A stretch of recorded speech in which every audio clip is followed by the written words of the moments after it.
এক গ্রামে খরা দেখা দিয়েছিল। প্রায় ১.৫ বছর সেখানে কোনো বৃষ্টি হয়নি। মাটি শুকনো হয়ে ফাটতে শুরু করেছিল। চাষাবাদ বন্ধ হয়ে পড়েছিল। এক ফোঁটা বৃষ্টির জন্য সেখানকার লোকেরা ব্যাকুল হয়ে উঠল। গ্রামের প্রধান একদিন এক মিটিংয়ের আয়োজন করলেন। সেখানে গ্রামের সকলেই উপস্থিত হলো। শুরু হলো এই বিপদ থেকে কিভাবে বেরিয়ে আসা যায় তার আলোচনা। সকলেই মনে করেছিল গ্রামের দেবী কোনো কারণে গ্রামবাসীর প্রতি অসন্তুষ্ট হয়েছে, তাই এই অবস্থা। দেবীকে প্রসন্ন করতে পারলেই বৃষ্টি আসবে। সেই মতো আলোচনা শেষে তারা গ্রামের মন্দিরের পূজারীর কাছে গেল।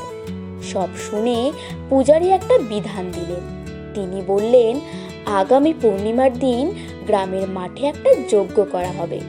সেই যজ্ঞে গ্রামের প্রতিটি ব্যক্তিকে উপস্থিত থাকতে হবে এবং যজ্ঞের আগুনে প্রত্যেককে ফল ফুল ইত্যাদি আহুতি দিতে হবে। তবেই দেবী প্রসন্ন হয়ে বৃষ্টি প্রদান করবেন। ৪ দিন পরই ছিল পূর্ণিমা। গ্রামের সবাই ফুল ফল পূজা সামগ্রী নিয়ে মাঠে উপস্থিত হলো। পূজারী শুভ মুহূর্তে দেবীকে আহ্বান করে বেদ মন্ত্র উচ্চারণ করে যজ্ঞ শুরু করলেন। গ্রামের সকলেই যজ্ঞে অংশ নিয়েছিল। এক এক করে সকলে ফুল ফল নৈবেদ্য দেবীর উদ্দেশ্যে আহুতি দিতে থাকলো। বেশ কয়েক ঘন্টা ধরে যজ্ঞ চলল, কিন্তু আকাশে মেঘের কোনো চিহ্ন দেখা গেল না। প্রতিদিনের মতোই সূর্য তার তেজ দেখিয়ে চলল। কিছুক্ষণ বাদে যজ্ঞ শেষ হতে চলল, কিন্তু আবহাওয়ার কোনো পরিবর্তন না দেখে একজন পূজারীকে বলল, ঠাকুরমশাই, আকাশে তো মেঘের চিহ্ন মাত্র নেই। মনে হয় দেবী এই পূজা স্বীকার করেননি, আমরা বেকারই আহুতি দিলাম। পূজারী বললেন, নিশ্চয়ই কোনো ত্রুটি হয়েছে। আমি গ্রামের প্রত্যেক ব্যক্তিকে, বাচ্চা বুড়ো মহিলা পুরুষ সবাইকে এসে আহুতি দিতে বলেছিলাম। মনে হচ্ছে যজ্ঞের শর্ত পূরণ হয়নি। এমন কেউ আছে যে আহুতি দেয়নি? ভিড়ের মধ্যে ফিসফিস শোনা যায়। সকলেই দেখে যে পরিবারের সবাই এসেছে কিনা। তখন এক মহিলা বলে ওঠে, ঠাকুরমশাই, আমার ছেলে আহুতি দিতে আসেনি, যাও ডেকে নিয়ে এসো। পূজারী বললেন। সেই সময় সবাই দূর থেকে একটা 7-8 বছরের ছেলেকে ছুটে ছুটে আসতে দেখল। তার হাতে ছিল একটা থালা, যাতে কিছু ফলমূল ছিল। সবচেয়ে আশ্চর্যের বিষয় হলো তার বগলে ছিল একটা ছাতা।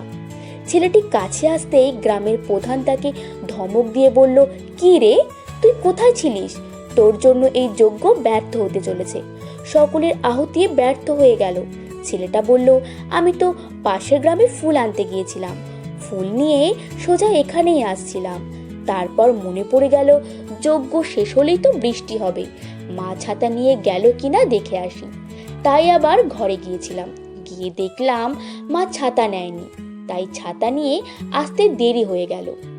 প্রধান চিৎকার করে বলল, বোকা কোথাকার, তুই কি ভাবছিস তুই আহুতি দিলেই বৃষ্টি এসে যাবে? সেই সময় পূজারী বললেন, প্রধান মশাই, ওকে যজ্ঞে আহুতি দিতে দিন, যজ্ঞের সংকল্প পূরণ হোক। পূজারীর কথা অনুসারে ছেলেটি দেবীর নিকট উপস্থিত হয়।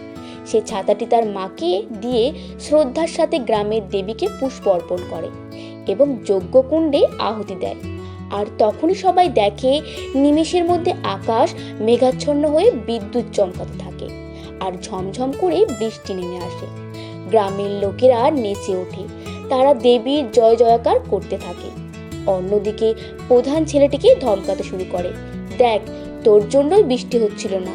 তুই যদি ছাতা আনতে গিয়ে সময় নষ্ট না করতিস, তবে অনেক আগে থেকেই বৃষ্টি শুরু হয়ে যেত। এই শুনে পূজারী বললেন, এ কথা ঠিক নয়। যদিও ছাতা নিয়ে না আসতো, তবে বৃষ্টিও হতো না। আসলে দেবী সারা গ্রামের মধ্যে একমাত্র ওই ছেলেটির আহুতি স্বীকার করেছেন, আর কারো নয়। ওর আহুতির মধ্যে ছিল বিশ্বাস, যা আপনাদের কারো মধ্যে ছিল না। ওর বিশ্বাস ছিল যে যজ্ঞে আহুতি দেবার সাথে সাথেই বৃষ্টি আসবে। আপনাদের মধ্যে এই বিশ্বাস থাকলে আপনারাও ছাতা নিয়ে আসতেন। এটা ওর বিশ্বাসেরই জয়। বন্ধুরা, বিশ্বাস থাকলে আপনি সফল হবেনই। পৃথিবীর কোনো শক্তি আপনাকে সফলতার পথে বাধা সৃষ্টি করতে পারবে না।